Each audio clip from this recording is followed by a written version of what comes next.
Isabela Broadcast Center, himpilang tumatalakay sa mga proyekto at serbisyong tunay para sa tao. Hatid ang mga programang nag-uugnay sa bawat Isabelenyo saan mang panig ng mundo.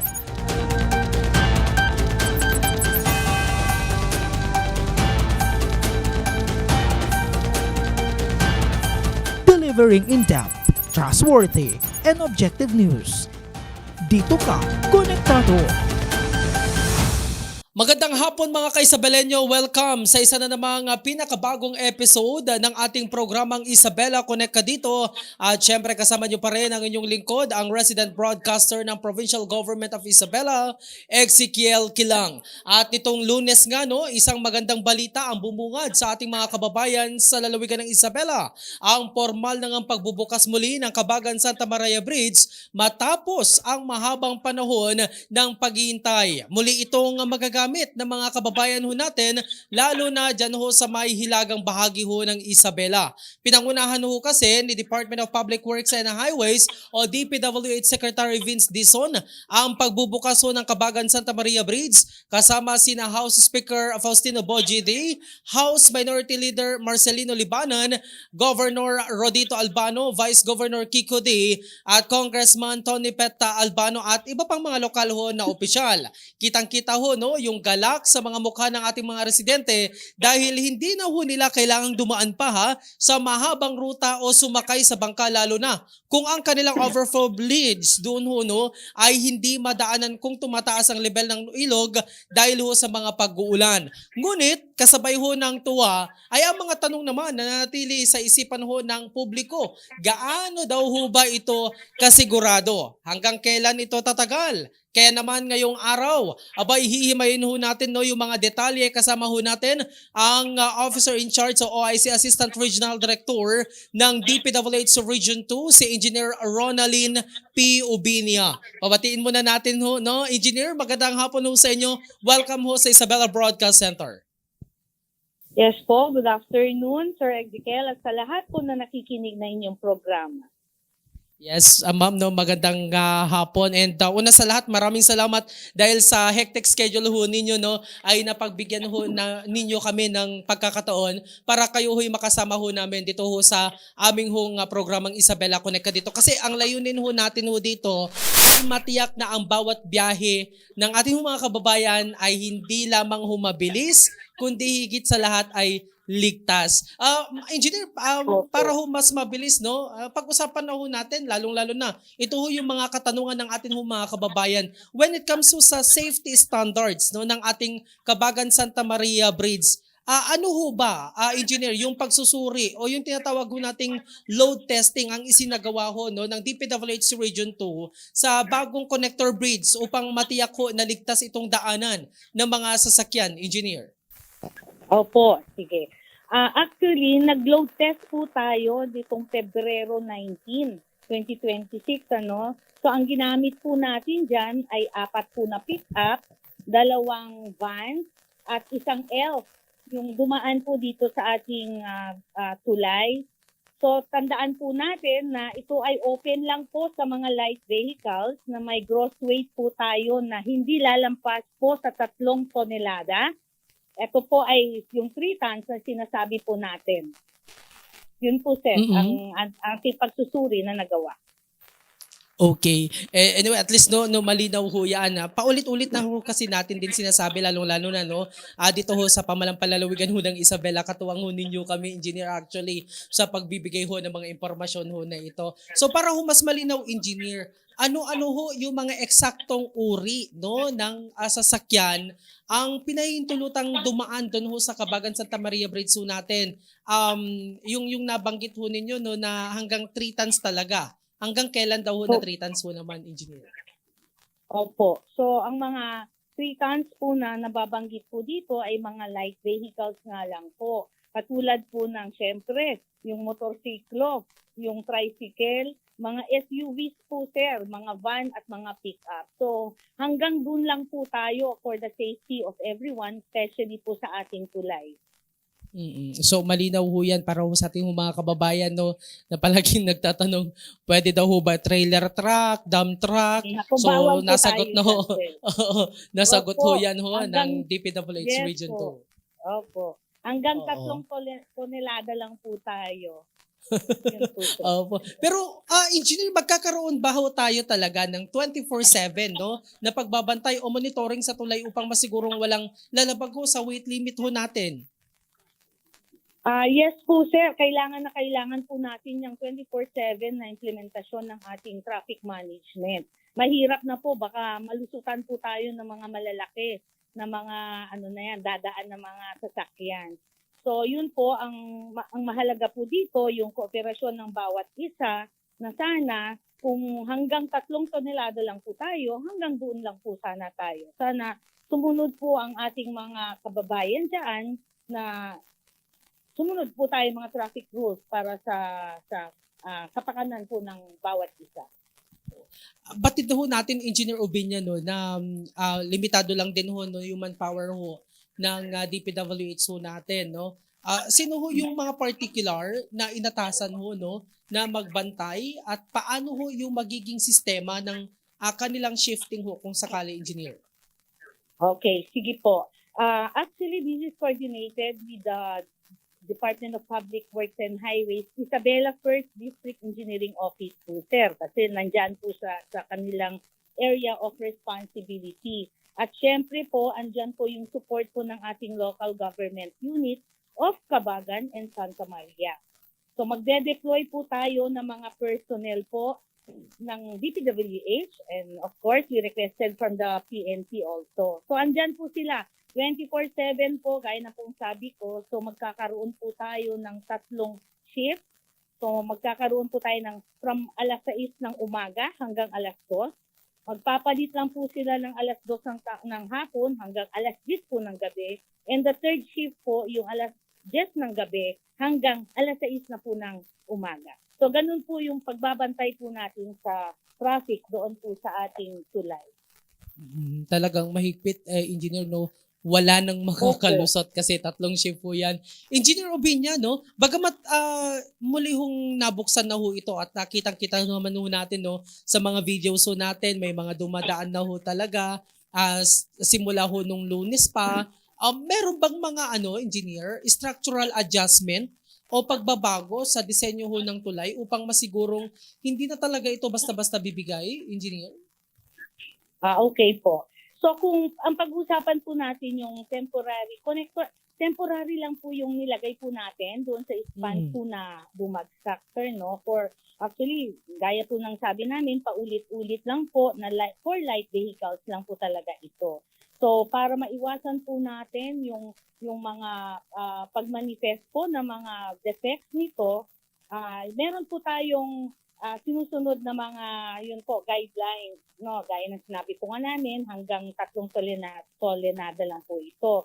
So again, the department is proposing yun nga po para magamit na natin ng buong-buo yung tulay for all types of vehicles. Magkakaroon po tayo ng proposal for structural evaluation nitong tulay natin. So, yun po, antayin po natin na ipoprogram po nila yan and definitely by 2027 as pronounced by our secretary, yun nga, magdasal tayo, sabi po ni Gov, na sana tuloy-tuloy na po ito, mabigyan po ng pondo ito at nang maayos po natin ang tulay at nang magamit na po natin lahat for all types of vehicles. So, yun po yung naging natin, mga pagbabagong mangyayari. Magkakaroon po tayo ng panibagong proposal for that. Oo, malinaw ho yan. Engineer, no, hindi may iwasan para na may mga, syempre, hindi pa rin kumbinsido no, sa katatagan nung tinatawag nating connector bridge. Paano ho tinitiyak ng pamunuan ho ninyo na ang pundasyon ho no, ng connector bridge ay hindi maapektuhan ng malakas ho no, na agos o yung current, kumbaga ng ilog? Kapag nandyan ho yung panahon ho ng baha, lalong-lalo na kapag meron hong mga bagyo, knowing na ang Region 2 o Isabela, madalas nadadaanan ho ng bagyo, engineer. Okay, so ito pong steel bridge connector natin ay isang interim po na solution para magamit po natin muna yung tulay, no? Para yun nga, laging nire-request po ng mga residente po ng dalawang bayan na they could also cross the bridge.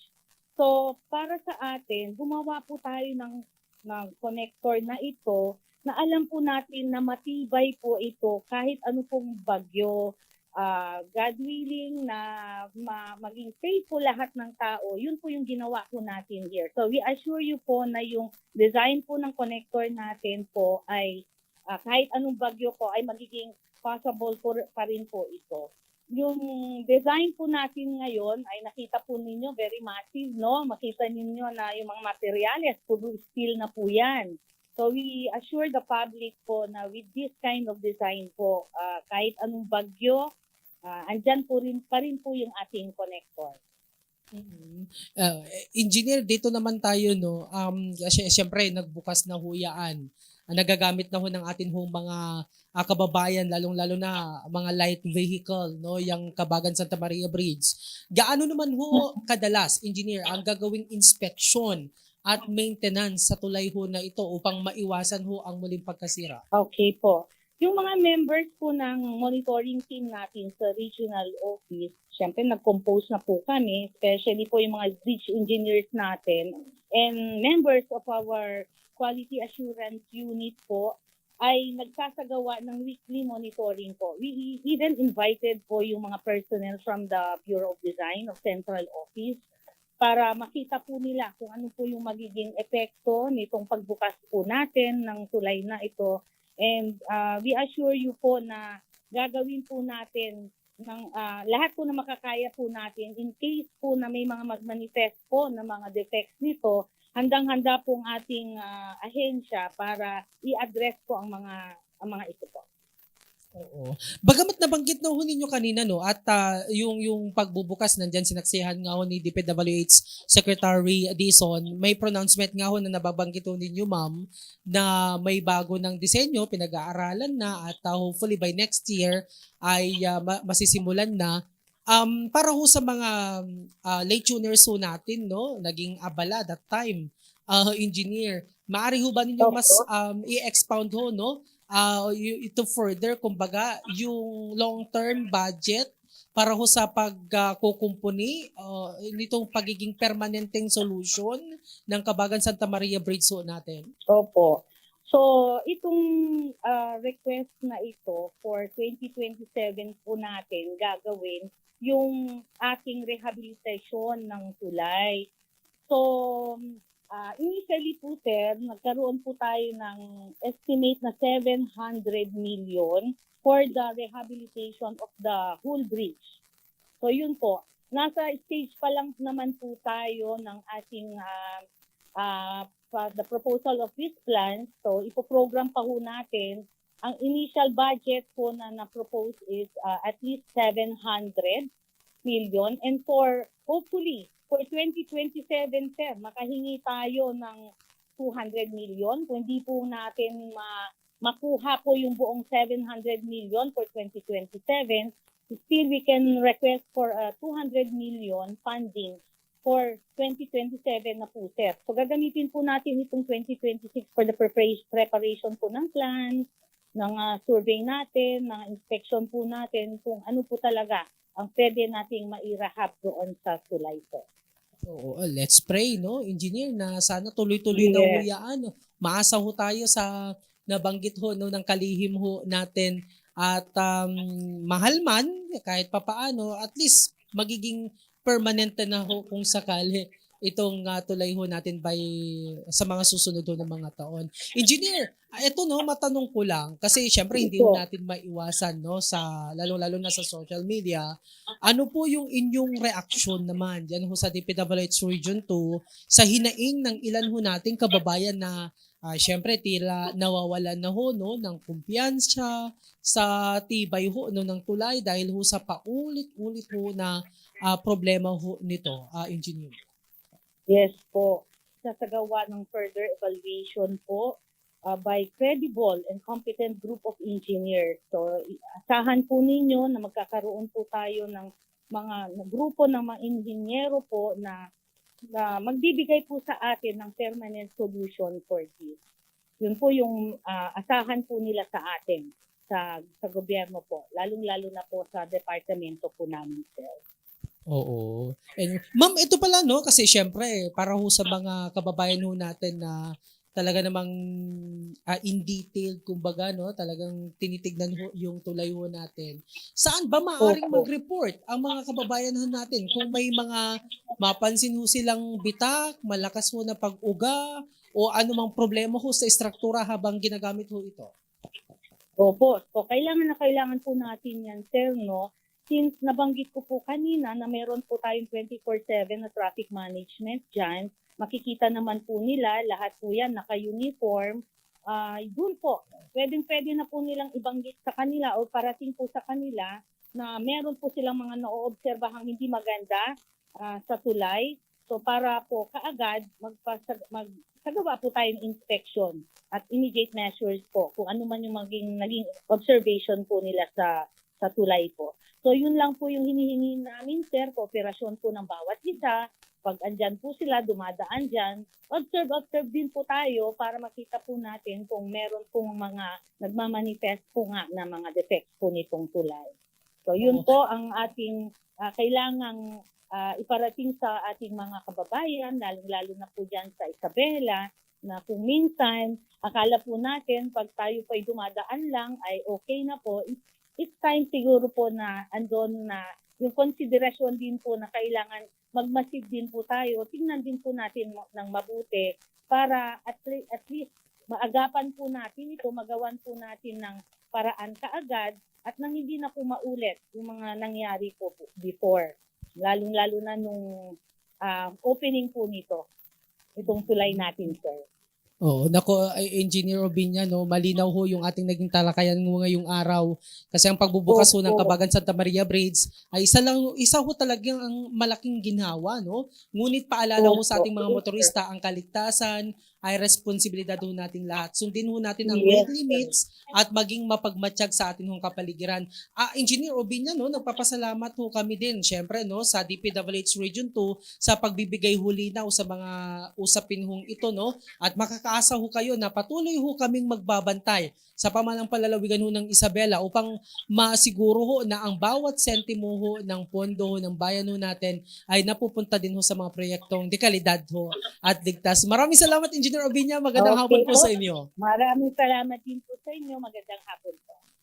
There you have it mga kaisabelenyo, no? Ang atin hong naging panayam kay Engineer Obiña, no? Ng Assistant Regional Director ng DPWH sa Region 2. Uy, maraming salamat din ho, no? Sa mga tumutok ko sa episode ho natin ngayong hong hapon. Yung hong mga nagkokomento, lalong-lalo na sa atin hong mga kababayan na hindi naman ho tagalalawigan ho ng Isabela. We understand na yung inyong mga sentimiento, no, nandyan ho yung pag-aalinlangan ho ninyo, nararapat ho siguro na kailangan hong bumisita ho kayo at personal ho, no, na kayo ho dumaan sa Kabagan Santa Maria Bridge para nang sa ganun lahat ho ng mga agam-agam ho ninyo, mga katanungan ho ninyo ay masagot. Okay? So mga netizens ho naman ho natin, bago ho tayo magbitaw ho, no, ng mga komento, kinakailangan ho natin, no, na unawain na bago pa man ho muling buksan ang Kabagan Santa Maria Bridge ho na ito ay may mga series ho, no, na mga testing ho ang isinagawa tulad ho ng mga nakikita ho natin sa mga videos. So hindi lamang ho mga kalesa, hindi lamang ho motorsiklo o tricycle ang pwedeng dumaan ho dyan. Pwede rin ho sa mga four-wheel vehicles. Basta yan ho'y nasusunod sa weight limit. Dapat hindi ho tayo lalagpas sa 3 tons. Okay? Anyway, maraming salamat ho sa mga tumutok sa episode natin ngayong hapon. Laging tandaan ho, no, sa tamang impormasyon, ligtas ang biyahe ng bawat Pilipino. Hanggang sa sunod-sunod ho na ating pagsama-sama at wag din ho ang kalimutan ho na i-like at i-follow ang ating Facebook page, Isabela PIO, at mag-subscribe sa ating YouTube channel para ho sa mga updates. Sa ngalan ho ni Governor Rodito Albano at Vice Governor Kiko D at ng buong pamalang palalawigan ho, no, ng Isabela, muli ako po ang inyong lingkod, ang resident broadcaster ng Pamalang Palalawigan ng Isabela, Ezekiel Kilang, na nagsasabing manatiling connect sa pagunlad, manatiling connect sa bayan, at manatiling connect sa isa't isa. Ito ang Isabela Connect Ka Dito.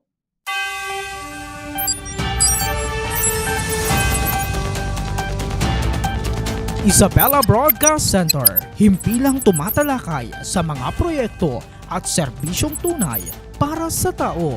Hatid ang mga programang nag-uugnay sa bawat Isabelenyo saan mang panig ng mundo.